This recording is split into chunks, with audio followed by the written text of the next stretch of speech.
honored beyond recognition to, as usual, here we go again, Scott Hamilton, charitable, Olympic gold medalist, athlete, skater, humanitarian, and I'm honored to have Scott Hamilton call me a friend. Thank you, my friend. Hey, thanks. Thanks for making the trip. I know it was a hazardous one. Yeah, just so we understand how important para sports is today, and the irony is not lost on me.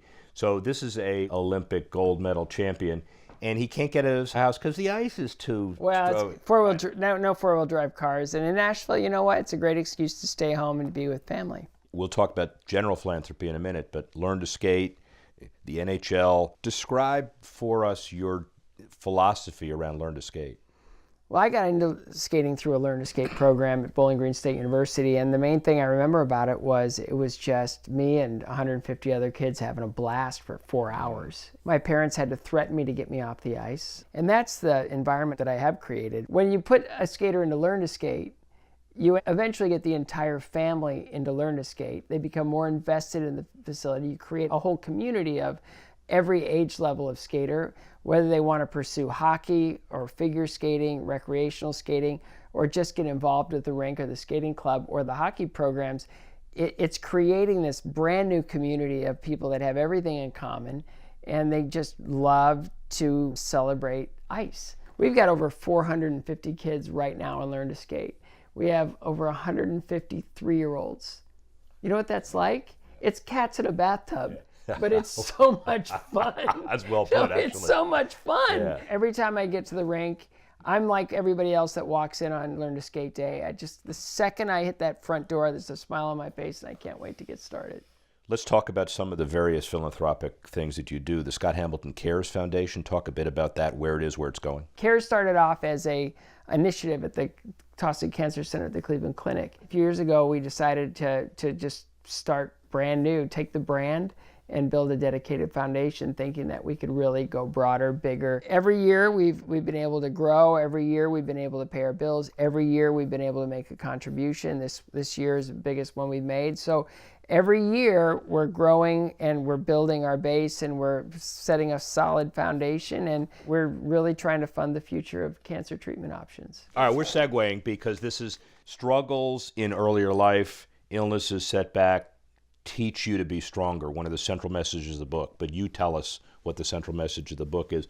This is critical. Everybody that's watching, you better get one of these. Well, Finish First came out of, when I think about, growing up as a kid, wanting to feel special, it was always about winning something. It was always about, what can I do to make my life special and meaningful, and to really feel that glow of having really a victory in my life.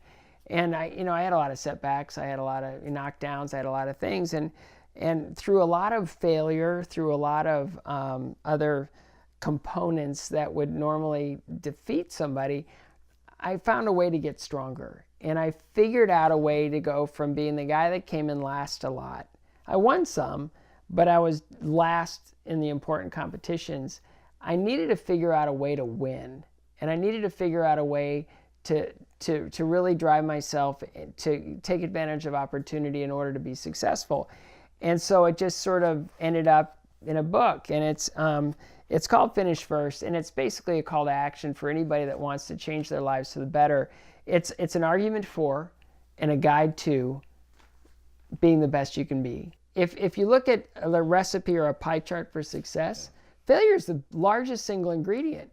In writing this, I figured out that from my first steps on the ice all the way to my last year as a professional, I fell down 41,600 times.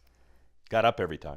Got up 41,600 times. And in that, I learned how to survive cancer. I learned how to survive all kinds of setbacks and issues in my life. And so the idea of Finish First is really just a book about how to take ownership of where you are, how to take an accounting of what your qualities are, what your talents are, to really identify your purpose, and then doing everything you can to answer that purpose. 5 years from now, where are you? 5 years from now, I want to have an Olympic level skating program where we're building these skaters toward the Olympics. I want to have at least advanced, 3 or 4 or 5 proven treatments, in immunotherapy and targeted therapies to help people live their lives more legitimate and longer without the sting of chemotherapy. I'd love to have CARES have offices all over the country where we're able to help people one-on-one with their challenges and their issues, and to make an impact, for those that are fighting for their lives. Oh, is that all? That's it. I love you. Thank you. Thank you. Thank you.